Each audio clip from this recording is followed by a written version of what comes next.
বাহারের হুট করে অদ্ভুত গানের কারণে হা হয়ে রইল ওহি। বিস্মিত কণ্ঠে বলল, আপনি কাকে মিন করে গানটা গাইলেন? বাহার আধারে ঢাকা সিঁড়ির দিকে একবার পলক ঝাপটা দিয়ে তাকালো, অতঃপর কিছু হয়নি এমন ভাব করে আকাশের পানে তাকিয়ে রইল। ওহি জানে বাহার এত সহজে উত্তর দেওয়ার পাত্র নয়, তাকে প্রশ্ন করাটা নিতান্তই বোকামি। আর ওহির মতন চালাক মেয়ের বোকামি করা সাজে না। গলা পরিষ্কার করে কথা ঘোরানোর প্রচেষ্টা চালিয়ে ওহি বলল, আপনার জন্য খাবার এনেছিলাম, সারাদিন তো না খাওয়া আপনি। ওহির কথা থামতে দেরি, অথচ পাহাড়ের পিছু ঘুরে তীক্ষ্ণ দৃষ্টি ফেলতে দেরি নয়। যেন বিদ্যুতের বেগে পিছিয়ে তাকিয়েছে, এক সেকেন্ড ব্যয় না করে। বাহারের দৃষ্টি ওহিকে খানিকটা ভরকে দিল। মেয়েটা বোকা বোকা একটা হাসি দিয়ে আমতামতা করে বলল, আমি না, মেজমা পাঠিয়েছে। বাহার ওহিকে পা থেকে মাথা অবধি একবার পরখ করলো, অতঃপর ঠোঁটের ভাঁজে থাকা সিগারেটের মাঝে দুটো টান দিয়ে ধোঁয়া উড়িয়ে দিল আকাশে। খুব গম্ভীর কণ্ঠে বলল, মিথ্যে কেন বলেছিলে? তোমাকে তো মহিন কিছু করেনি। ওহির স্থির হাত দুটো কেঁপে উঠল। সেই কাপা হাতেই খাবার প্লেটটা ধরে রেখে আছে বহু কষ্টে। বাহার কাপা হাতের দিকে দৃষ্টি দিল, অতঃপর কণ্ঠ সামান্য উঁচু করে আধারে নিমজ্জিত সিঁড়ির পানে তাকিয়ে হাত ছাড়ল। এই মেয়ে এখানে আসো তো একটু। চিত্রা এতক্ষণ সবকিছুই আড়ালে দাঁড়িয়ে শুনছিল। আকস্মিক ডাকে সে ভীত হলো, ধরা পড়ে যাওয়ার লজ্জাও পেল, তবুও সে জায়গা থেকে এক ইঞ্চিও নড়ল না। বাহার অধৈর্য হলো, বিরক্ত হলো কিঞ্চিত। সম্পূর্ণ ঘটনায় বোকা বনে রইল ওহি। অবাক কণ্ঠে বলল, ওখানে কেউ নেই তো? বাহার ওহির কথায় তেমন পাত্তা দিল না বলে মনে হলো না। কণ্ঠের জোর বাড়ালো, বিরক্তির সহিত অধৈর্য কণ্ঠে বলল, রঙ্গন ফুল কানে গুজিয়ে রাখা রঙ্গনা, তোমাকে বলছি এখানে আসো। চিত্রা এবার শিওর হলো বাহার তাকেই ডাকছে। ইস, এমন লুকিয়ে কথা শুনতে গিয়ে ধরা পড়ে যাওয়ার মতো লজ্জা যেন আর হয় না। এখানে বেশিক্ষণ দাঁড়িয়ে থাকলে লজ্জার পাল্লা বাড়বে বই যে কমবে না, তা চিত্রার বেশ জানা আছে। তাই ধীর পায়ে দরজা পেরিয়ে ওহিদের কাছে গিয়ে দাঁড়ালো। ওহি অবাক হলো চিত্রাকে দেখে। সে যে এখানে মোটেও চিত্রাকে আশা করেনি, সেই কথা ছড়িয়ে গেল তার মুখ চোখ জুড়ে। ফ্যালফ্যাল নয়নে চিত্রার পানে তাকিয়ে আকাশ সমান বিস্ময় নিয়ে প্রশ্ন ছুড়ল, তুই এখানে? লজ্জায় চঞ্চল চিত্রা খানিকটা নেতিয়ে গেল। মুখটা ছাদের থরথরে ছাইরাঙ্গা উঁচু নিচু ফ্লোরে নিবদ্ধ করে ধীর কণ্ঠে বলল, আমি আমি তো বাহার ভাইয়ের কাছেই এসেছিলাম। সে খাবে কিনা জিজ্ঞেস করতে। ছোট চাচি তো পাঠালেন। ওহি ভ্রুকুচকে কেমন দৃষ্টিতে যেন কতক্ষণ তাকালো চিত্রার দিকে, অতঃপর ঘাড় অবধি চুলগুলো বাতাসে উড়িয়ে গা ছাড়া ভাবে বলল, অথচ আম্মু বিকেলে চাঁদনি আপাকে নিয়ে চেক আপ করাতে গিয়েছে। আমি যতটুকু জানি সে এখনো ফিরেনি। তাহলে একে তো লুকিয়ে এসে ধরা পড়ে গিয়েছে, তার উপর মিথ্যেটাও যুক্তিহীন হয়ে যাওয়ার লজ্জায় মাথা নত করতে করতে চিবুক ঠেকলো গলদেশে। ওহি হাসলো, প্রায় খোঁচা মেরেই বলল, সব ধরনের খারাপ অভ্যাস তোর আয়ত্তে ছিল, এখন কি আরিপিতে কথা শোনার অভ্যাসটাও রপ্ত করতে যাচ্ছিস? সবটা সহ্য করতে পারলো ওহি, আবার খোঁচাটা সহ্য করতে পারলো না চিত্রা। চোখ টইটম্বুর হয়ে দেখা দিল অশ্রুর স্রোত। ঠোঁট কাঁপিয়ে কিছু বলার আগেই পাহাড়ের রাশভারী কণ্ঠ ভেসে এলো, ঝগড়া করার হলে তোমরা নিচে গিয়ে ঝগড়া করতে পারো। বিনা কারণে একমাত্র মহিলা জাতি বোধহয় এক কথা খরচ করতে পারে। কথা কাটাকাটি থেমে গেল, চুপ হলো প্রকৃতি। চিত্রার নাক টেনে গিলে ফেললো কান্না। বাহার এবার চিত্রার দিকে তাকালো, স্বাভাবিক কণ্ঠে বলল, চেরির মতন বাচ্চা মেয়ের সাথে খারাপ ঘটনা ঘটেছে, অথচ তুমি সেটা জেনেও কিভাবে হজম করলে? অদ্ভুত। চিত্রা থতমত খেয়ে গেল। বাহার ভাই অবধি কথা কিভাবে এলো? তাহলে কি চেরি বলেছে? চেরি না বললে ওহি আপা বা জানলো কিভাবে? সবটা তাহলে চেরির কাজ। ভাবনার মাঝে বাহারের ছোটখাটো একটা রামধমক ভেসে এলো। কেন বলনি চেরির ঘটনা? আকস্মিক ধমকে দুবনি কেঁপে উঠল। চিত্রার আকাশ পাতাল উজাড় করে মন খারাপ হলেও সে প্রকাশ করলো না, বরং মাথা নত করেই বলল, আমি ভেবেছিলাম পরে আলাদা করে বলবো। এতটুকু একটা বাচ্চা মেয়ে যদি এসবের শিকার হয়, তাহলে মেয়েটার কত খারাপ সময় যায়। আর যদি সে সময় সমাজের মানুষ তিলকে তাল বানায়, তাহলে বাচ্চাটার উপর দিয়ে কি যাবে ভেবেছেন? এজন্যই আমি বলিনি। এবার বাহার দ্বিতীয় প্রশ্নটা ছিল ওহির উদ্দেশ্যে, তুমি কেন মিথ্যে বলেছ? নিশ্চয়ই চিত্রার বলা কারণটার জন্য, তাই না? ওহি মাথার উপর নিচ করে সম্মতি প্রদান করলো। বাহার তপ্ত একটা শ্বাস ফেলে ঘুরে ছাদের কর্নিশে ঘেসে দাঁড়ালো, অথচ বয়সন্ধির চিত্রা তখন মনের ভিতর অবাকের সাম্রাজ্য নিয়ে অথৈজগল প্রায় ডুবন্ত অবস্থায়। বাহার ভাই আর ওহি আপা অবধি খবরটা কিভাবে গেল না জানা অবধি যেন মাথা ঠান্ডা হবে না। মনের এই তুমুল উত্তেজনায় নিয়ে আড়ষ্ট কণ্ঠে প্রশ্ন তুলল চিত্রা, আপনারা সবটা জানলেন কিভাবে বাহার ভাই? বাহার উত্তর দেয় না, মনের শোকে গিটারে টুংটাং সুর তোলে। লোকটা যেন সবকিছুই নিজের মন মর্জি মতন চালাবে। তার যখন বলতে ইচ্ছে হবে বলবে, শুনতে ইচ্ছে হলে শুনবে, কিন্তু কারো কথার তার নিয়মের কিঞ্চিত অবহেলাও করবে না।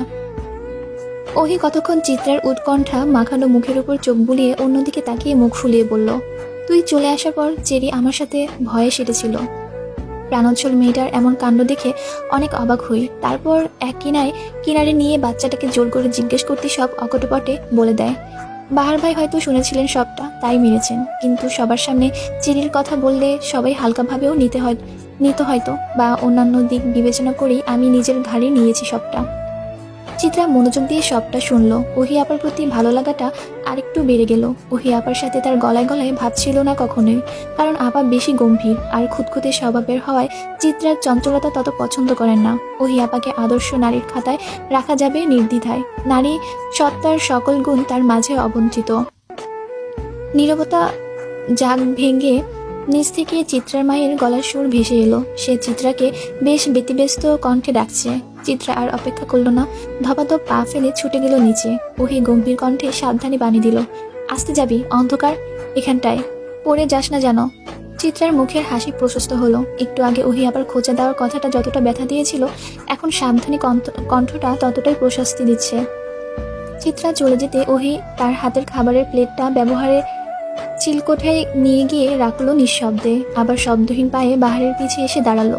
বাহার ঘুরল না ওহির দিকে, আগের স্থানে দাঁড়িয়ে থেকে পিছলে কণ্ঠে বলল, কিছু বলবেন? আপনি আগাগোড়া পুরোটাই নকল মানুষ, তাই না? অসময়ের ওহির অমন অদ্ভুত কথা শুনেও চমকালো না বাহার, এমনকি কোনো প্রতিক্রিয়া দেখালো না। বেশ স্বাভাবিক কণ্ঠে বলল, আচ্ছা নকল মানুষ, তার নকল হলেও বাকি তোমার কোনো সমস্যা তো হচ্ছে না? আপনি জ্বলন্ত নেশা বাহার ভাই, যে নেশার হয়তো আমার আর চিত্রার শরীরের বয়স ভয়ঙ্কর বেগে ছুটছে। চিত্রার টিনেজার আবেগের বয়স ওর, দুনিয়ার রঙিন ওর, কিন্তু আমার মতন মেয়েকেও আপনি ঠিক থাকতে দিচ্ছেন বাহার ভাই? আপনি জলজন্ত বিষ, যা চিত্রা না বুঝে গ্রহণ করেছে, আর আমি তো বুঝেও। ওহির শেষ দিকে কণ্ঠটা কেমন উত্তেজিত লাগলো। হয়তো এত গম্ভীর আলোচনা করতে গিয়ে উত্তেজনা ছড়িয়ে পড়েছে তার শরীরের সবটুকু রক্তকণিকা। বাহারের ভাব এমন যে ওহির কথাগুলো নিতান্তই স্বাভাবিক, এতে অবাক হওয়ার কিচ্ছু নেই। কথা থামিয়ে ওহির কতক্ষণ জিরিয়ে নিল, অতঃপর বাহারের দিকে কতক্ষণ এক দৃষ্টিতে তাকিয়ে বিরস মুখে হাসি দিয়ে বলল, আমি জেনে শুনে বিষ করিয়াছি পান। এক সেকেন্ডের আর দাঁড়ালো না ওহি, ব্যস্ত ভঙ্গিতে ছাদ ছেড়ে দিল সে। তার মতন অত লাজুক ঠান্ডা মেয়ে এমন কথা বলতে পারে ভাবতে লজ্জায় তার শরীর হিম হয়ে আসছে। বাহারের সামনে থাকলে আর মুখ দেখাতেই পারবে না, তাই লজ্জা লুকাতেই চলে যাওয়া। বাহারের দ্বিতীয় সিগারেটটাও শেষ হলো, আর মোড়া ভেঙে সে অলস ভঙ্গিতে দেহটা টেনে নিয়ে গেল নিজের ঘরটাতে। ঘরের কৃত্রিম আলোটা বন্ধ করে মাথার নিচে দু হাত গুজে শুয়ে পড়ল। থালার ভাত, গ্লাস ভর্তি পানি স্থিরভাবে আগের জায়গাতেই পড়ে রইল। বাহার ছুঁয়েও দেখল না, বরং গলা ছেড়ে গাইল।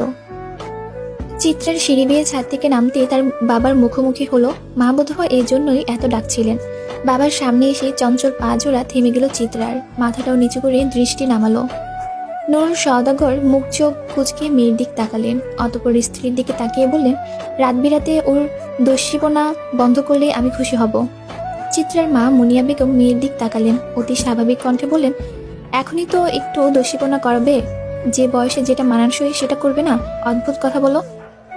স্ত্রীর কথা বিশেষ পছন্দ হলো না নুরুল সওদাগরের। বিশাল এক ধমক দিয়ে বললেন, অতি উড়লে ঝরতে সময় লাগবে না, সামলাও।